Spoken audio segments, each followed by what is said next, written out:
Security का, ये जो इकोनॉमी की आपने सारी सूरत हाल बताई है, इसमें आप नेशनल सिक्योरिटी के जो इदारे हैं उनसे क्या किरदार एक्सपेक्ट करते हैं?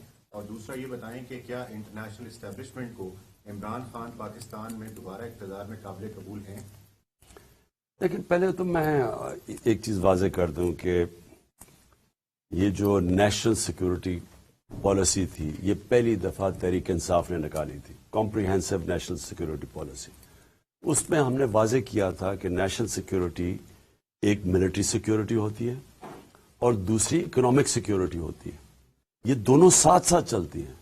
सोवियत यूनियन अगर सिर्फ मिलिट्री सिक्योरिटी बचाती तो सोवियत यूनियन को बचा लेना चाहिए था, लेकिन क्योंकि उनकी इकोनॉमी कोलैप्स की, उनकी मुल्क ही टूट गया।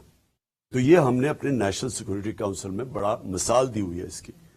लिहाजा इस वक्त बड़ा ज़रूरी है, मैं इसलिए उम्मीद लगा के बैठा हूं नए सेटअप से कि जब आपकी मुल्क नीचे जा रहा है और सबको नजर आ रहा है नीचे जा रहा है, किसी माशियत के एक्सपर्ट से आज पूछ ले, वो सारे यही कहेंगे कि आगे उनको अंधेरा नजर आ रहा है।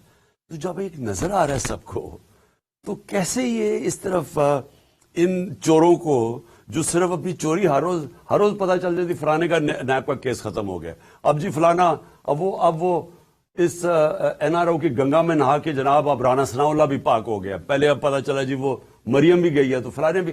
तो ये तो एक मुल्क से मजाक हो रहा है। तो ये तो मेरा मुल्क, मेरा अकेले का तो मुल्क नहीं है, मैं अकेला तो ठेकेदार नहीं हूं कि ये जुल्म तमाशा देख रहे हैं पाकिस्तान से, इसके ऊपर रिएक्ट करें। इसमें बहुत जरूरी है कि हमारे जो नेशनल सिक्योरिटी के इदारे हैं वो देखें क्या हो रहा है। ये बताएं कि इलेक्शन कमीशन में आपके काम चल रहे हैं, अगर किसी केस में आपको नाहिल किया जाता है जिसका आप खुद भी जिक्र करें, तो फिर पीटीआई और आपका रिएक्शन क्या होगा? और दूसरा, आपकी जो इत्तेहादी जमात है पंजाब में खसूसी, वो असम्बलियां तोड़ने के मामले पर कुछ तज़ब्ज़ुब का शिकार दिखाई देती है। देखिए, हमारे साथ पूरी तरह, मैं आपको वाज़ेह कर दूं, हाँ मौक़िफ़ मुख्तलिफ होता है, उनका अपना मौक़िफ़ है कि वो समझते हैं शायद आगे जाना चाहिए, यानी थोड़ी और देर चलना चाहिए उनको, और वो सिर्फ इसलिए कह रहे हैं कि अगर नून लीग यानी अगर केयर टेकर आ गई और केयर टेकर डिसाइड किया, इलेक्शन कमीशन है, इलेक्शन कमीशन तो इनका आदमी है, उसने बैठा के, इनके लोगों बैठा के ऊपर आईजी अपना रख के, तो उन्होंने हमारे पे फिर जुल्म करना शुरू कर देना है। उनका ये पॉइंट ठीक है, लेकिन उन्होंने मुझे पूरा इख्तियार दिए हुए हैं कि जब भी मैं चाहूंगा कि असेंबली तोड़ना, उन पूरे मेरे साथ खड़े हैं उसके ऊपर, इसमें कोई शक नहीं है।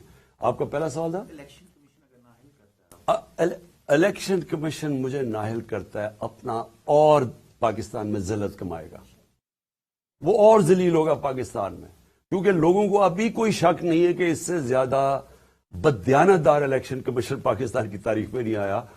हर फैसला इसका, बल्कि ये तो नून लीग का जिस तरह जाला नहीं होता उस तरह हमारे खिलाफ काम कर रहा है, लेकिन इससे कोई फर्क नहीं पड़ेगा।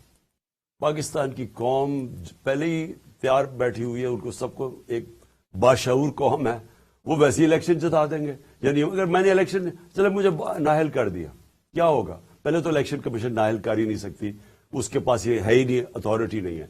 अगर वो कर भी देती है तो क्या पाकिस्तानी कौम किसी और को वोट दे देगी? अगर मैं ना भी पीटीआई का हेड हुआ तो क्या वो किसी और को वोट दे देगी? जैसे आपने कहा कि माइशत मुल्क की सलामती की फर्स्ट लाइन होती है, अगर खुदा न करे पाकिस्तान डिफॉल्ट करता है तो हमारे एक्ट एहसास से कितने कंप्रोमाइज?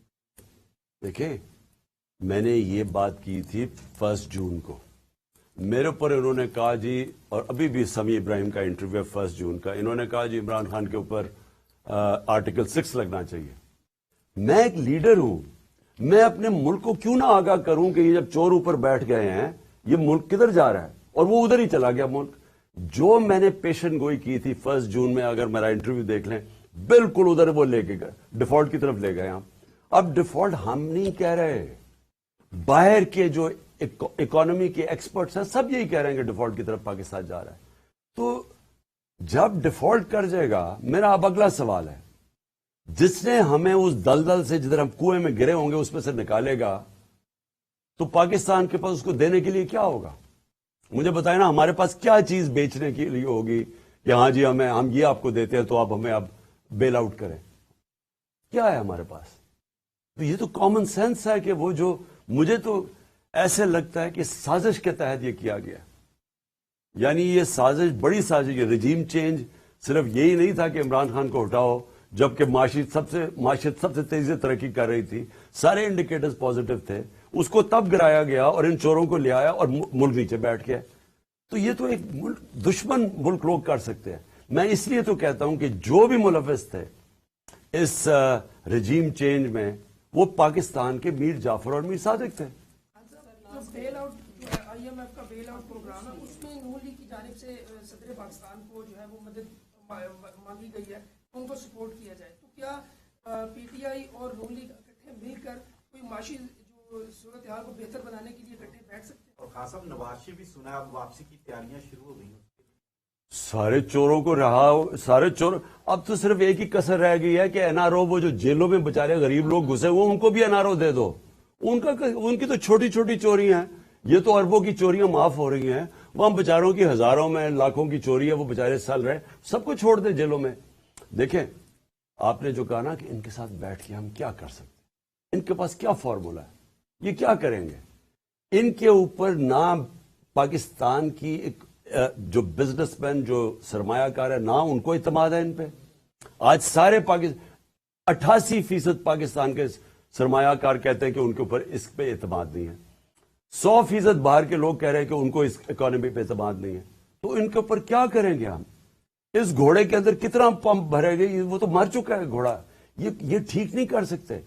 پہلے یہ اکانومی تباہ کر کے گئے ہیں, جو میں نے آپ کو شروع میں بتایا کہ جب آپ سب سے تاریخ کا بڑا بیرونی خسارہ کر کے چلے جائیں, جبکہ تیل کی قیمت سب سے کم تھی ان کے دور میں, تو اب انہوں نے کیا کرنا ہے. میں نے جب 1 جون کو کہا تھا کہ یہ تباہ کر دیں گے اکانومی, کیونکہ میں تو 30 سال سے ان کو جانتا ہوں, مجھے تب بتا دیں گے کون سا دور تھا جب انہوں نے ہماری اکانومی کو ٹھیک کیا ہو.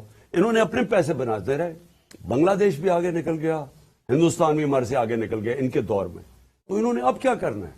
یہ میں آج آپ کو کہہ رہا ہوں کہ ان کو جب پہلا موقع ملا انہوں نے ملک چھوڑ کے پھر باہر بھاگ جانا ہے. بس پنجاب اور کے پی کے اسمبلی ہوں گی یا نہیں ہوں گی؟ میں آپ کو دسمبر کی کہا, آپ کو دسمبر تک ہو جائے گا پتہ نہیں. دسمبر میں ہی اسمبلیاں توڑ دی جائیں گی اگر انہوں نے الیکشن کی ڈیٹ نہیں دی ہے. ادارے ملک کا سوچیں. Chairman P T I Imran Khan کی جانب سے کہا گیا کہ اگر ملک کا نہیں سوچا گیا تو ملک کی حالت مزید خراب ہو جائے گی. لوگ 2 وقت کی روٹی کو ترس رہے ہیں. اگر سیاسی استحکام نہیں آیا تو ملک میں کبھی بھی معاشی استحکام نہیں آ سکتا. دسمبر میں اسمبلی سے نکل جاؤں گا, عمران خان کی جانب سے ایک بار پھر واضح کر دیا گیا. نئے سیٹ اپ سے امید لگا کر بیٹھا ہوں کہ شاید یہ لوگ کچھ بہتری کے لیے ملک کے لیے کوئی اہم اقدامات اٹھائیں. ملک میرے اکیلے کا نہیں ہے, سب کا ہے, اور تمام تر اراکین اور ادارے اس ملک کی فلاح و بہبود کے لیے کام کر سکتے ہیں. موجودہ حکومت نے ملک کو تباہی کے دہانے پر کھڑا کر دیا ہے. یہ ملک کے ساتھ مذاق کر رہے ہیں, یہ کہنا تھا سابق وزیر اعظم اور chairman P T I Imran Khan کا. انہوں نے کہا کہ نئے آرمی چیف کو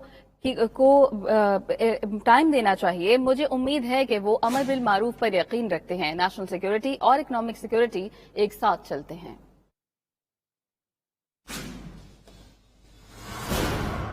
گفتگو آپ نے سنی. آگے بڑھیں. چمن میں پاک افغان سرحد پر شدید جھڑپیں ہوئی. دونوں اطراف سے فائرنگ اور گولہ باری کا تبادلہ ہوا. 6 پاکستانی شہری شہید ہو گئے.